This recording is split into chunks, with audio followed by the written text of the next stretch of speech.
Welcome to this episode of Association Storytellers, presented by Social Frequency Media. This interview series brings you the stories of the people who are building successful futures for their associations and our industry. Today, we're talking about association disruption and change. Many consider our present age of disruption to be the equivalent of the new industrial revolution. Entire industries have already been transformed and changed through the continuing realization of technology's full potential. Consumer behaviors and expectations continue to shift, and the need for businesses and organizations to evolve quickly has never been more important. From the for-profit world to the not-for-profit world, we all must heed the lessons of disruption and become more adaptable in building and ensuring a future. While technology has given the phenomena of disruption the appearance of being something entirely new, the phenomena of startups chipping away at industry-dominant and seemingly infallible large companies or organizations is not a new phenomenon. Throughout history, the failure and extinction of large, well-established companies and organizations have most often been rooted in a simple failure to change. Disruption has simply accelerated the pace and reach of change in our world. There's a new book out which addresses how the association industry is responding to disruption, offering case study-centered lessons and strategies for navigating change. The name of the book is Pivot Point: Reshaping Your Business When It Matters Most. And with us today is the book's author, Sheri Jacobs. Sheri is a nationally recognized association thought leader, business executive, and author who has spent much of her career helping associations better understand and respond to a rapidly changing environment through research, business modeling, strategic planning, and consulting. She is founder, president, and CEO of Avenue M Group, and I would be remiss if I didn't let the world know she is also an incredibly talented photographer. Sheri, welcome to this episode of Association Storytellers. Thank you, Stuart. It's a pleasure to join you. Wonderful. So let's start from the beginning. Share your story. Who is Sheri Jacobs? I'd say that I'm an entrepreneur who is passionate about associations. Soon after I graduated college, I realized that I had a passion for developing new approaches to solving existing problems. And over the years, I've learned that when you use data and help make decisions, take some more measured risks and have a dose of optimism, maybe I have more than a dose, you can achieve your goals and help others achieve theirs. And it's actually fairly fulfilling, and it's actually pretty fun. Professionally, I started out as a photojournalist, and I worked on daily newspapers. And during that time, I co-founded a nonprofit organization with a mission to empower girls and young women to use photography as a means of expression. And that is how I transitioned from photojournalism into the nonprofit world, where I first worked at the Chicago Children's Museum and then 3 associations. All that gave the background for where I am today, which, as you mentioned, I'm the CEO of a research and consulting firm, which I formed about 10 years ago. I would also say I'm an author because I've written Pivot Point and 4 other books.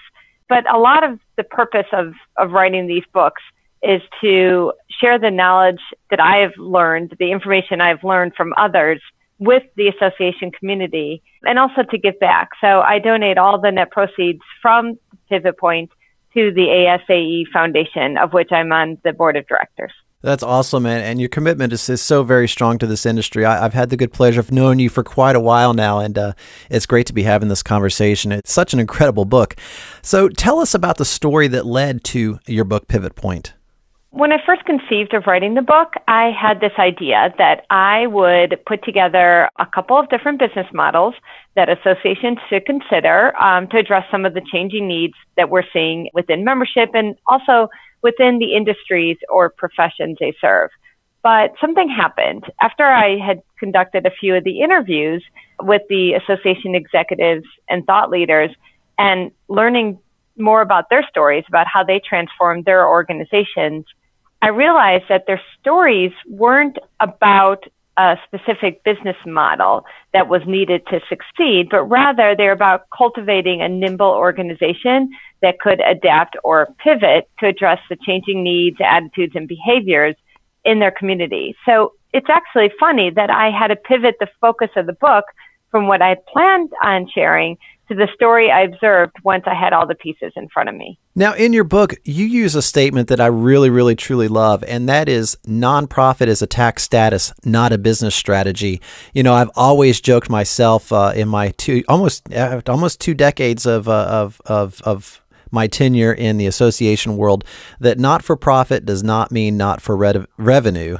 Talk about the perils of believing nonprofit is a business strategy. A few years ago, I asked a CEO during an interview for a benchmarking study I was doing, what was his organization's pricing philosophy? And he stated that it was to offer the lowest possible price to their members on all their programs, products, and services. And I remember not saying anything, but thinking at the time that that was not a sustainable business strategy for a few reasons. Associations and nonprofits are mission-based organizations. And while they provide these programs, products, and services to their members and customers, they exist oftentimes to provide advocacy, to advocate, to provide standards, guidelines, scholarships, research, and other services that they offer for the larger community, but at no cost. So to fund these initiatives and to support the work they do, it's essential for them to understand where they can maximize revenue and to have actually much more of a business mindset and even a how can we make money in order for them to do something which is unique for nonprofits and offer a lot of stuff for free.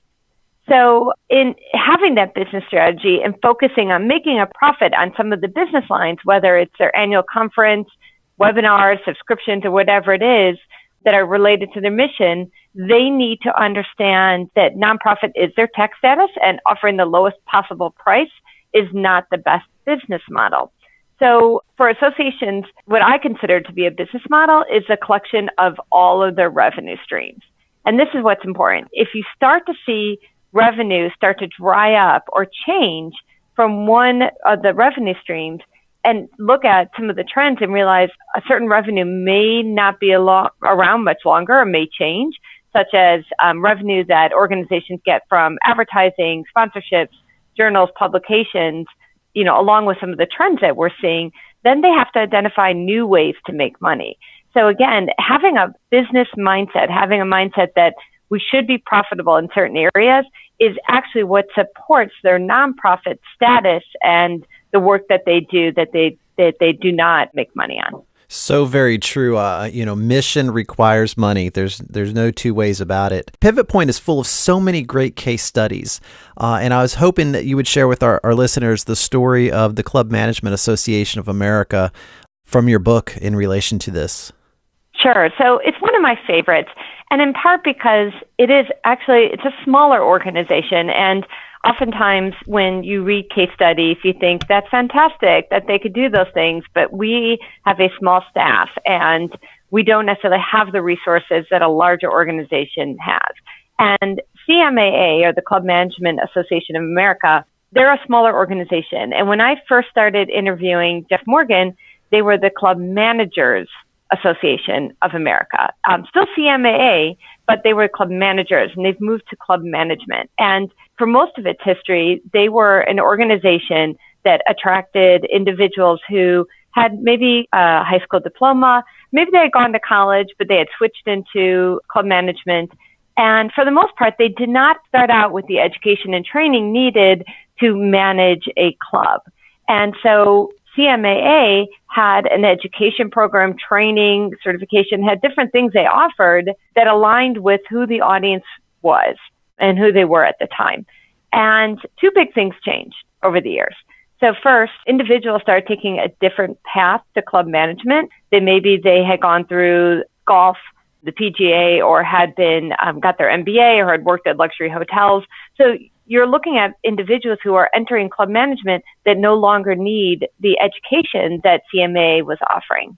Second, the issues and challenges that clubs were facing were beginning to change. So club membership was shrinking for many traditional clubs, and the ways that individuals and families interacted with clubs was changing. So clubs needed to be more on top of the trends and be more nimble themselves. And CMAA needed to rethink the education it was offering and the problems and the solutions they were offering to solve the different problems that were existing in the profession. So as this was happening, it became clear to their CEO, Jeff Morgan, who was new to the association. And they hired him because he did not come from their industry. He came from the association industry. And they recognized that they needed to be more nimble, to be able to pivot, to be able to create new programs that better met the needs of the workforce and the needs of the club industry. And they also had to stay on top of trends and be more responsive to needs in the marketplace. So Jeff and his staff are constantly evaluating new types of benefits, looking at what problems they solve. But really, one of the important lessons that he shared is that to stay nimble, you can't become too attached to a program or product, that you can't wait until things are perfect, which associations do frequently. Instead, they may launch something, even if they think this may not be a good idea. They test new ideas constantly. There's not a long waiting period to launch a new program. And the value proposition that served their organization in the past, they recognized even though that built a loyal base in the past, it wasn't what was needed to be relevant in the future. And while the future is uncertain and it can appear to be very risky for an organization to be this nimble and to try out a lot of new ideas, just understanding that there's a level of trust, that the organization embraces change and understands that there is some risk and not everything will succeed is how you build a culture that is more nimble and is ready to pivot. So there are a lot of great lessons from it. But again, I want to just go back to what I started with is they're a small organization. So you can be nimble as a small organization, and it's more about building that culture and taking some chances. So true, because, throughout time, regardless of the size of associations, there's almost this belief that there's this membership template and you subscribe to the template and the template is what you are. But, nowadays, as we continue to evolve and the need for change and being nimble is the importance of being there where the members and our customers need us to be. And quite often, our customers are not just our members anymore. If we really want to pop up and compete sort of in the world of digital information. And I know clients that I've worked with are being very bold and beginning to look outside of the walls of the association to realize that we need to be accessible to a myriad of stakeholders and a myriad of audiences that are out there. So I think associations that are less prone to lock up some of their benefits and an attempt to be visible and to be present when individuals are otherwise searching for information or content that relates to a certain profession is important. So with that said, what other things can associations themselves do to become disruptors before becoming disrupted? That's a great question. I'm going to jump ahead and kind of talk about what I think the organizations that I am seeing that position themselves to be more nimble is their dedication to collecting data. So when you think about how organizations made decisions in the past, they frequently would run a membership satisfaction survey or a membership needs assessment. They would rely on their leaders in discussions in board meetings or in strategic planning. Yet these two very traditional ways of obtaining information and discussing challenges worked well in the past, but by themselves today are not going to help organizations to be more nimble and to take chances and to understand what are the challenges that their larger community is facing today. So rather than conducting a membership needs assessment and rating the interest and satisfaction in the association's programs, products, and services, or what I call like getting a report card, they need to ask better questions. So here's the example I give. If I were to ask all the listeners to this podcast, how important is it to conduct research to find a cure for cancer? Everyone would say on a scale of 1 to 5, that's a 5. It's extremely important. But if I were to ask the same group of individuals, okay, who among you has given money specifically to one organization that is conducting research to find a cure for a cancer? Not everyone would raise their hand. So the days of us asking what's important is not the same thing as to understanding what are the motivations, what are the attributes that matter most when you want to engage with an organization, whether it's join or be a customer or volunteer, whatever it might be. So rather than asking those questions, it's more important to ask what are the low, medium, and high drivers and what attributes are important. Second, to remain nimble and to be able to pivot, organizations need to stay on top of emerging trends. So one thing that I've observed in the last 12 months is I've had my company for 10 years, but in the last 12 months, I've had more requests by our association clients for environmental scans than I have in the previous 9 years combined. And so what that's telling me is that organizations are starting to say, we can't just look at our own membership and or our customers and this base, but what is going on outside our organization that's having an impact on the way that people behave and what's impacting their lives. So what external trends, advances in technology, workforce changes, the economy, how people interact with each other, even trends within your field, but not related specifically to it, to your organization. And third is you need to fully understand the problems that need solving. And I always say individuals don't turn to an association for their benefits. They're looking for solutions to their problems.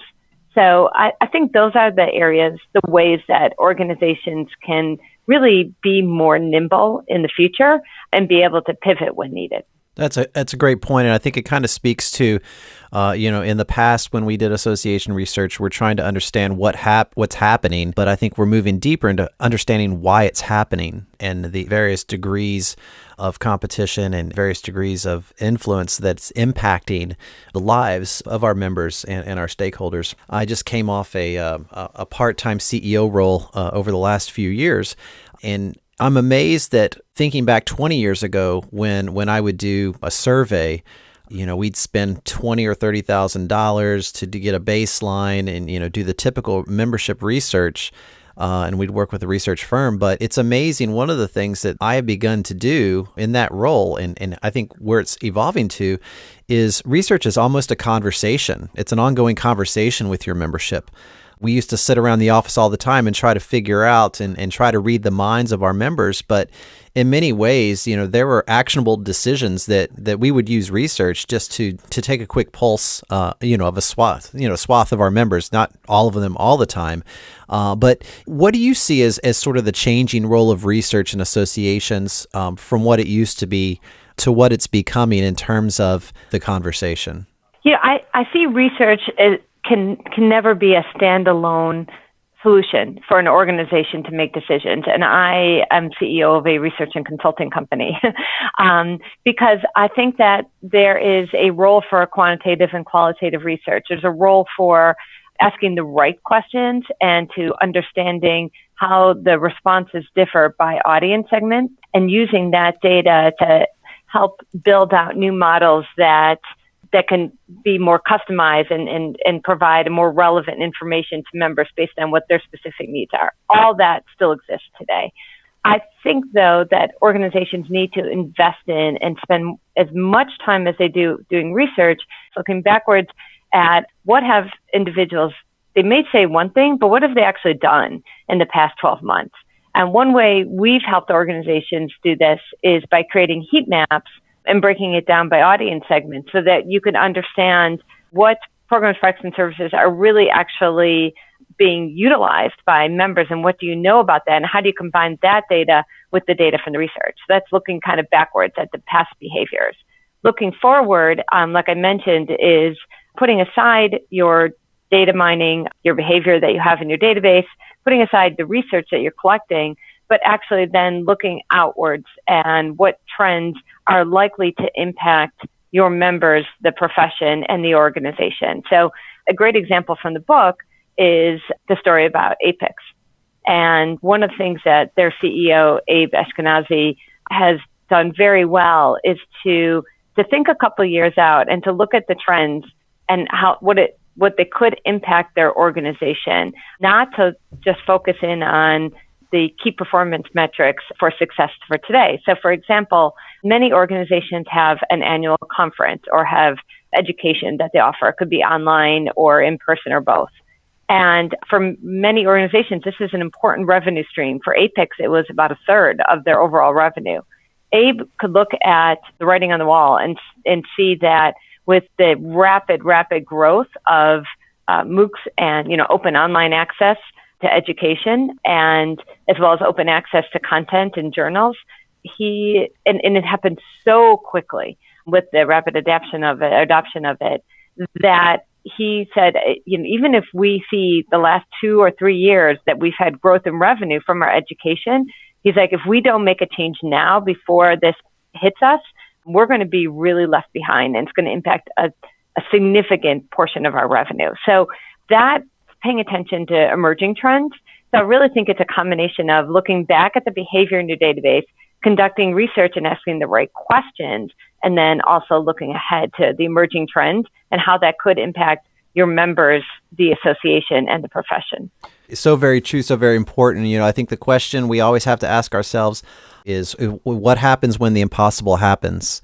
And I think that's staying out ahead of what's going on. And I hope if it's anything that this present age of disruption has taught us all is that anything can happen and anything is possible. And I think what you just outlined is so important in having a nice comprehensive way of kind of looking into a crystal ball and trying to figure out where all of this might be going and potentially having some contingency plans. I like to use the story when I first moved to Chicago back in 1999 and was looking for my first job. I ended up temping with a temporary staffing agency. And one of the more interesting assignments I got was working with Encyclopedia Britannica. And it was amazing because it was almost like being in a 1950s college office in the way that they functioned. And I was working sort of in the editorial office. So these were all of the different editors that were responsible for certain topics and subjects and updating entries and all of these things. And I was amazed by, even at that point in time, so many file folders were being delivered and moved around. There was no central, information management system with which what was going on. Even at that, it was almost like taking a step back in time. I kind of grew to understand their approach to this. It was very academic wise approach. But at the end of the day, you look at the history of Encyclopedia Britannica, they turned down Microsoft years ago about doing a CD-ROM version of Encyclopedia Britannica. And, their belief was we have a solid business model, we have a solid revenue model. And I think they felt like that it would always be like that. And they didn't change. And it hurt them greatly because they kind of went off the side of a cliff with the rise of the internet and the rise of digital information. And it's interesting. I just recently looked back, and today, Britannica still exists online. I think it's been sold a couple of times. But it's interesting to see that they're still trying to get folks to pay for subscriptions to get access, to that content, in the world that has so many different resources for information. And I think that's a corporate world example of, I think, what you're talking about in terms of, looking down the future and trying to figure out how are those trends affecting us today, and how could those trends affect us in 5 years, and at least having the conversation and making a determination. Are there strategies that we could enact, and not putting ourselves in the position of, saying, well, that will never happen, or this or that. And, I hope these days have changed us forever in terms of that, because so much has rapidly happened. So in Pivot Point, one of the 5 essential characteristics you talked about, which is required for making an organizational pivot, is trust.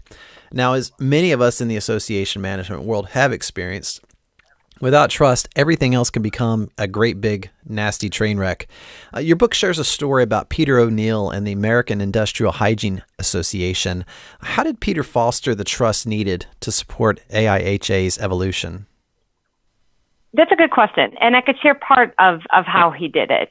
If anybody has met Peter, you know that he is somebody that is a very strong leader, and the strength of his convictions and his knowledge and his experience and the past success he has allows him to work in an environment that and help organizations transition from where there may not be as much trust, where there's more trust. So in part, I personally will credit Peter's leadership skills and his ability to engage and bring people along with his vision. He recognized that that AIHA, like other organizations, needed to be nimble enough to launch new programs, new products, and in the story I shared, launch a new society. But in order to do so, he also recognized that there would have to be a high level of trust between the volunteer leaders and the staff because,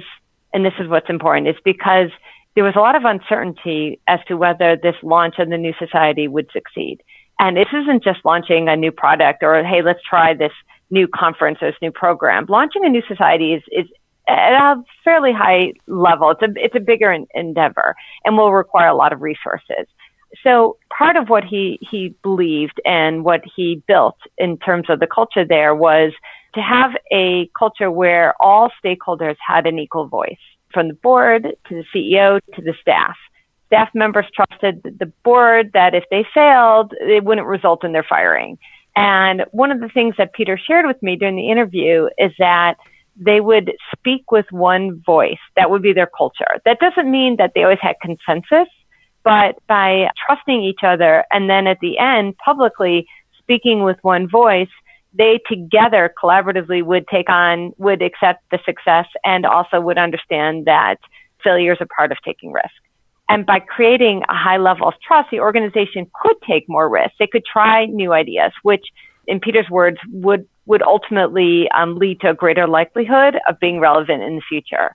So I guess the takeaway I take from the AIHA case study and Peter's leadership skills is to build a culture where the trust exists, but that at the end you also speak with one voice.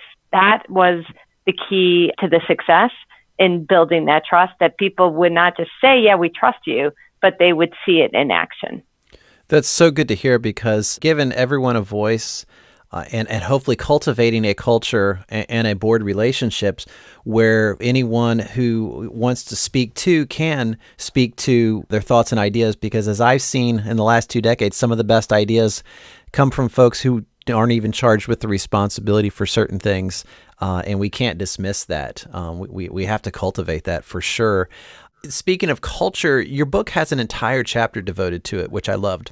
And I particularly enjoyed seeing your case study about the American Bar Association, mainly because in 2000, I got my first association job at the American Bar Association.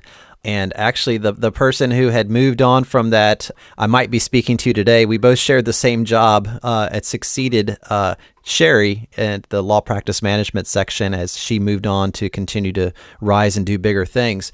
But talk about ABA's case study and how they changed their internal marketing culture. I'm particularly curious about that, having worked for them for 5 years and sort of seeing how things operated back then versus how they've evolved today. Sure. Yeah, I'm going to only touch upon it just briefly. So they, for the first time ever in its history, and I don't recall how long they've been around, but maybe more than 100 years, they hired a chief marketing officer. And that individual, Chris, came from the agency that they had been working with in the past to help them with their marketing. And when Chris came in there, he saw numerous issues that were actually around management and operations, as well as decisions by anecdote and the inability to sunset programs, products and events and other things that reached a very small audience, because those things were taking up resources that could be dedicated to other areas. I've talked at length with Chris about the work that he did there at the ABA, and it didn't happen overnight, which is one of the, probably didn't share that in the book, but it's one of the things I recall from our conversation is that it took a lot of time to evaluate what they were doing right, what could be enhanced, what they should stop doing, where they could rely more on technology to automate tasks so that they could use the skills and the knowledge of individuals in a different or a better way. It took additional training of staff, looking at evaluating the skills of the existing staff and to see where the gaps were. And to be honest, that it's fairly common that associations exist to provide the skills and training to their members so that they can stay up to date and provide the best possible service to their clients, patients, whomever they serve. But associations don't always provide that same kind of skills updating and training to their own staff. And that was one of the things lacking as well. So the interesting story to me about the ABA and what Chris did there was really more internally focused in how do we put together a team, a technology stack, and a culture that becomes at the end of the day more member centric by creating a better experience, by having better trained staff, and by better using the resources that they have. Well, that was encouraging to hear because my recollection and experience was they were very decentralized as an organization and how they approached marketing in general. So I think just seeing that they did create that CMO role hopefully meant that it sort of pulled the organization closer together, which is probably one of the things that really needed to happen to transform that culture and I think to build a new era of trust within all of the different components and tentacles of such a large organization as it was. The next thing I want to talk about, your chapter, Final Thoughts, Qualities of Association Leaders. Share with our listeners what you found to be some of those key qualities. Sure. So after completing the interviews, I was struck by something. I had a separate document where I was just taking notes, and I'm not even sure why, looking back, why I was doing this, but I seem to find that every interview there were common traits among the individuals that I interviewed. First, that they all embraced change in the market, changes in culture, changes in the way their programs, products, and services were delivered. They understood that it was what helped their organization stay nimble and pivot. And after working with more than 100 associations over the last 10 years, I would say that the word change and the word associations are not two words that frequently go together. So these were leaders that understood the importance of change. They also recognized the importance of risk-taking. So I learned from a colleague I worked with long ago that you shouldn't bet the company, but every couple of years you should bet your job, meaning that you should be able to take some large risks, and those risks shouldn't put everything on the line, but enough on the line that there could be change that will happen. And they all believed in taking risks. Third, they would set huge goals. People have heard that before, set that big hairy goal out there. But they would actually do it in their strategic planning. They would do it in their budgeting. They would do it in their goal setting. They didn't just talk about it. They actually set big goals. We're going to double membership. We're going to double our revenue. And when they didn't, they would do the course corrections needed to adjust. But my favorite thing was every interview ended the same way. And I would say, is there anything else that you want to share? And every single person had the same exact response to that question. They all said, I cannot wait to read the book to hear what others have to say. And to a person, they did not see themselves as having all the answers. Rather, they were people who were on a continuous journey of learning and that they believed that they could learn from others. And this is, Don Sweeney, the CEO of the National Restaurant Association, and Peter O'Neill and Abe Eskenazi. These are people who have had tremendous success and are CEOs of very, very large organizations, and they could not wait to hear what others have to say and what their stories were. Finally, they also understood how important culture and trust was and how important it was to get the right people on the team to support the goals. When you look at those factors and the future of associations, share your thoughts a little bit on what the future of associations looks like. Sure. Well, the good news is that people will always need education. They will always need to keep their skills up to date. The thing that is the biggest challenge for organizations that many see as threats, the constant change, is actually one of the greatest opportunities. With constant change that is occurring in the world, individuals will continuously need solutions to the problems that they have. They will continuously need to stay connected to one another, to learn from one another. All of the reasons why individuals turn to associations in the past has not gone away, and in fact, not only will not go away, but will actually increase in importance to find solutions to those needs. So that's the first part. But are associations the one to provide those solutions? And that's the big question. So some, yes, absolutely. The ones that are not afraid to make change, to pivot, to stay on top of trends, and to adjust their business model and how they engage with others based on the needs of society. And some won't. But I found that there are 5 essential characteristics that I believe that if associations embrace these characteristics, then they will be the ones that individuals and companies turn to when they're looking for solutions. It's about providing access and being accessible, providing more flexible options to engage, providing affordable options. In the book, I'd say diversity and inclusion is essential. I would add to that diversity, equity, and inclusion is essential. And finally, trust.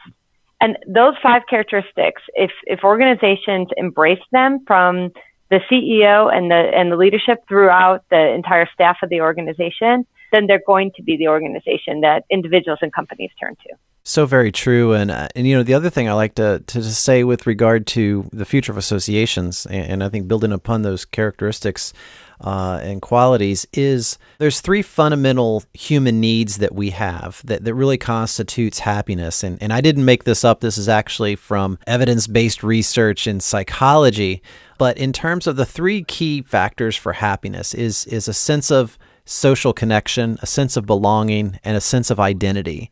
To me, I've always factored that into whatever it is I've tried to build within the association world, serving the industry, because I think those 3 factors, as well as the qualities that you had pointed out as well, they're timeless. And it doesn't matter what the technology is.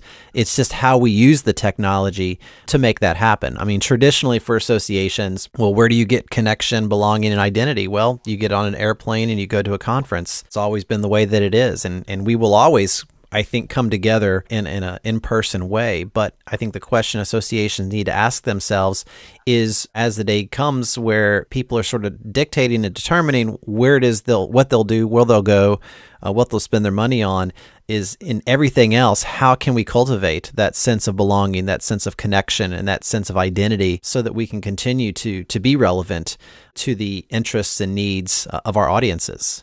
Absolutely. So one of the last things I wanted to talk about, because I'm a huge believer in the power of checklists. Pivot Point ends with a hands-on homework assignment. And tell us more about the Pivot Readiness Checklist that you'll find at the end of your book, Pivot Point. First, I'm going to add that every chapter not only has a case study, but has a kind of a summary at the end that says, here's what we've learned. So it's not a book that you have to read from chapter 1 to the final chapter. You can look through it and decide wherever you want to start that makes sense for you. And you can actually start with the Pivot Point checklist if you want to, with the readiness checklist. Rather than starting at the front of the book, you can start at the back of the book. You can take a look at the Pivot Readiness Checklist with the 5 essential characteristics that I just shared and I share in the book, and look at where is the baseline of where your organization is today. Take a look at it. You don't have to complete it, but take a look through it, read through the checklist, and then go back and read through the book and maybe just pick out the chapters that you want to explore further, that you think are relevant to the conversations you're having today. And then go back to the checklist and then complete it. In completing it, you can evaluate where you are at today and where there are areas where you may want to invest the time and the resources to make change. Second, you could share that checklist, the readiness checklist, with staff and have them evaluate it, as well as with volunteer leaders and other volunteers, new volunteers, individuals who serve on committees or task forces. Get their input on their perceptions of the organization. And then pull that together and say, okay, where do we start? Because that's the big question. People read a book and they think, all right, this is a lot. How do I get started on this? And you can evaluate, well, where are the critical points for us as an organization? We might be doing some things well, but there are other areas where we need to invest more time and money. So hopefully it's a tool that organizations will find that is very useful to getting started on this path. It's really great and so powerful because you kind of give them an opportunity to take a first step with the checklist that hopefully will begin building some momentum. And I love the fact, having worked with you throughout the years on some publications and whatnot, is always putting in sort of that interactive next step. Here's what you can begin doing today rather than just reading about it, which is really so wonderful. One of the things that I wanted to ask you, and you've accomplished so much and done so much for this association industry. And obviously, we all care deeply about this industry. It's a choice that we've made to work in and around this not-for-profit world, but not-for-revenue world, as I like to say. But talk about the root of your passion and really what you love most about our association industry. I love the people. The work that gets done because you have individuals who could work in any industry. They're very talented, they're knowledgeable, they have the skills and the education that they can go work for any company and earn more money, do other things. But these are people who are very dedicated to helping associations help their members.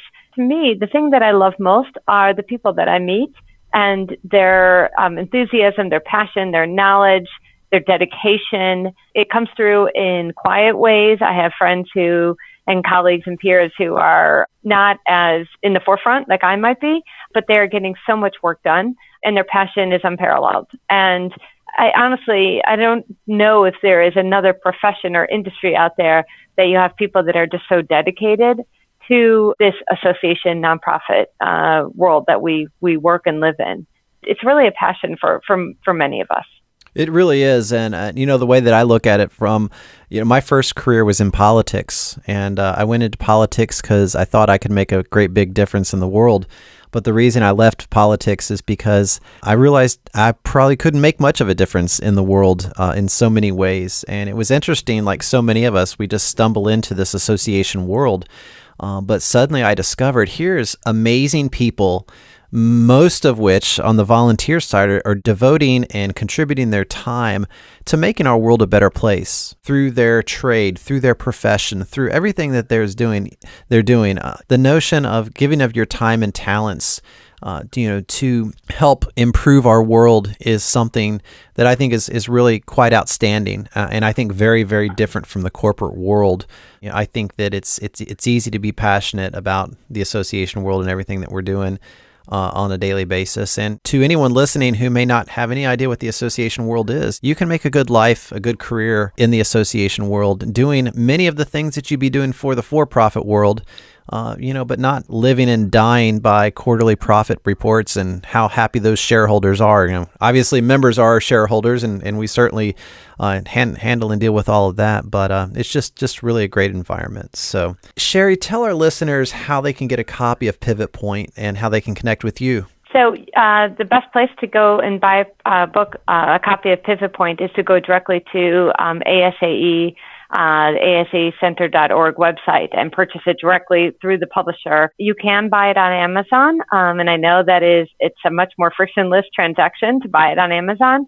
However, because I donate the net proceeds to the ASAE Foundation, more of it will go to the foundation. So it's 2 for 1. You get to purchase a book, and you also get a member discount if you're a member, and a larger portion of the cost will go to the foundation. However, if you prefer to have that frictionless transaction by going to Amazon and click and buy it and have it show up in your house a few days later, Amazon's another place you can go to buy the book. Great. And if people want to connect with Avenue M, where would they go? Great. Well, the best way is to send me an email at jacobs@avenuemgroup.com, or you can also go to avenuemgroup.com or avenuem.org and visit our website. I have our contact information on there, or just Google Sheri Jacobs if you can't recall all this, and it will pop up with Avenue M Group, and I'd be happy to speak with you. Awesome. Sheri, thank you so much for being with us today and for all that you've done for the association industry. Thank you, Stuart. I truly appreciate you inviting me to participate in this podcast, and I'm excited to learn from others, from the other storytellers that you interview. So I appreciate being included and can't wait to learn more. Awesome. And to our audience, we'll see you on the next episode of Association Storytellers.